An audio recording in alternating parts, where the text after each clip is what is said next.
శ్రోతలందరికీ నమస్కారం అండి. ఈనాటి మన కథ శివరాత్రి మహత్యం. ఒకానొక సృష్టి ఆరంభవేళ అప్పటికి పంచముఖాలతో అలరారే బ్రహ్మ తన సృష్టిని చూసుకునే నిమిత్తం హంసవాహనం మీద విశ్వవిహారానికి బయలుదేరాడు. అతను అలా క్షీరసముద్రం చేరేసరికి అక్కడ శేషపాన్పు మీద శయనించి ఉన్న విష్ణుమూర్తి కనిపించాడు. సృష్టికర్త అయిన తనను సన్మానించకుండా నిద్రాగతుడై ఉన్న నీలమేఘశ్యాముడి మీద ఎక్కడలేని కోపము వచ్చింది బ్రహ్మకు. తక్షణమే శ్రీహరిని సమీపించి నిద్రలేపాడు. అన్నింటినీ సృష్టించిన ఆదిదేవుణ్ణి నేను, పూజా పురస్కారాలు చేసి నా ఆశీస్సులు అందుకోమని చెప్పాడు బ్రహ్మ. మండుకొచ్చింది మాధవుడికి. తన బొడ్డు తామరలోంచి పుట్టిన బ్రహ్మ తనను ఆశీర్వదిస్తాననడం విష్ణువునికి నచ్చలేదు. అయినప్పటికీ ఎంతో మృదువుగా వివరించి, నువ్వు ప్రపంచాన్ని సృష్టించి ఉండవచ్చును, కానీ నిన్ను సృష్టించింది మాత్రం నేనే అని మర్చిపోకు. లోకాలకు నువ్వు ఆద్యుడివే అయినా నాకు మాత్రం బిడ్డవే, కాబట్టి తండ్రినైన నన్ను నువ్వు పూజించాలే గాని నేను నిన్ను అర్చించకూడదు అని చెప్పాడు విష్ణువు. బ్రహ్మకు ఆ మాటలు తలకెక్కలేదు. విష్ణువును కూడా తానే సృష్టించానని, కాబట్టి తనను గౌరవించి తీరాలని వాదనకు దిగాడు. పద్మగర్భుడికి పద్మనాభుడికి మధ్య పట్టింపులు పెరిగాయి. వారి వాగ్వాదం చినికి చినికి గాలివానయ్యింది. చివరికి యుద్ధానికి దారితీసింది. బ్రహ్మ మహాశైవాస్త్రాన్ని, విష్ణువు మహేశ్వరాస్త్రాన్ని ప్రయోగించారు. ఆ దివ్యాస్త్రాల ధాటికి అఖిల లోకాలు అతలాకుతలమై పోసాగాయి. దేవతలు మునులు కైలాసాన్ని చేరి ఈశ్వరుని శరణు కోరారు. తక్షణమే శివుడు బ్రహ్మ విష్ణువులకు వారు ప్రయోగించుకున్న మరణాస్త్రాలకు నడుము అగ్ని కంభమై ఆవిర్భవించాడు. ఆ మహా అగ్ని లింగాన్ని చూసి బ్రహ్మ విష్ణువులు ఆశ్చర్యపోయారు. వారి దివ్యాస్త్రాలన్నీ ఆ తేజోస్తంభంతో లీనమైపోయాయి. తాము ఏనాడు ఎరిగని ఈ వింతలింగమేమిటో అర్థం కాక దాని తుది మొదలు కనుగొన్న వాళ్ళే తమలో గొప్పవారుగా తీర్మానించుకొని మూలాన్ని కనుగొనే నిమిత్తం విష్ణువు పాతాళాది లోకాల వైపు, లింగాగ్ర దర్శనార్థం బ్రహ్మ ఎగువ లోకాలకు బయలుదేరారు. ఎవరెన్నాళ్ళు ఏ దిశగా ప్రయాణించినా ఆ తేజోస్తంభం యొక్క తుది మొదళ్ళు అస్సలు కానరాలేదు. విసిగిపోయి విష్ణువు క్షీరసాగరానికి మరలి వచ్చి చింతాక్రాంతుడై బ్రహ్మ రాక కోసం ఎదురు చూడసాగాడు. ఊర్వార్థంగా వెళ్ళిన విరించికి మార్గమధ్యంలో ఒక మొగలి పువ్వు, ఒక ఆవు కనిపించాయి. ఎంతో పైనుంచి వస్తున్న ఆ గోకుసుమాలు రెండూ కూడా తమకు ఆ వెలుగు యొక్క తుది కనబడలేదని చెప్పాయి. అయినా బ్రహ్మదేవుడు వాటిని ప్రలోభపెట్టాడు.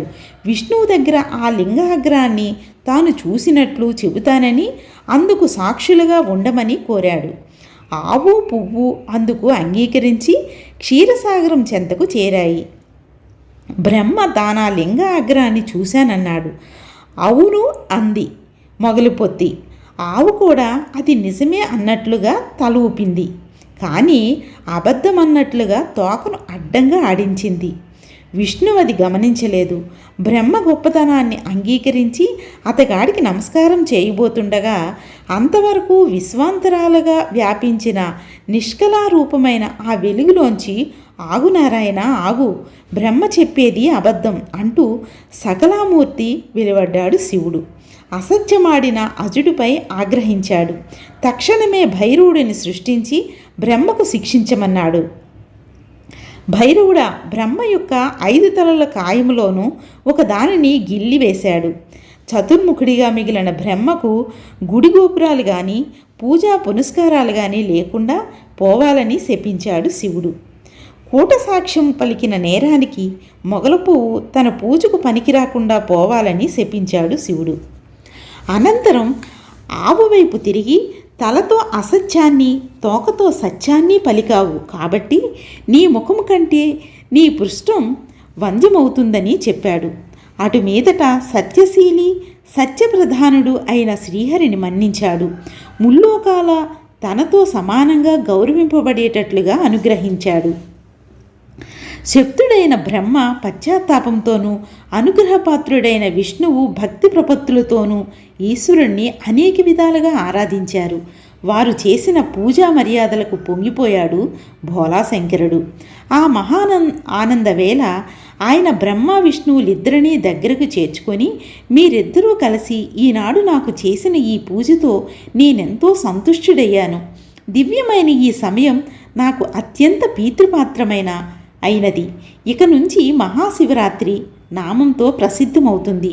మీ నిమిత్తంగా నేను లింగంగా ఆవిర్భవించిన ఈ ఆరుద్ర నక్షత్ర యొక్క మాఘ బహుళ చతుర్దశి నాడు ఉమాసహితుడినైన నన్ను గాని లేదా నా యొక్క శివలింగాన్ని గాని యథాశక్తి దర్శించినంత మాత్రం చేతనే వారు నాకు కుమారస్వామి కన్నా కూడా ఇష్టులవుతారు.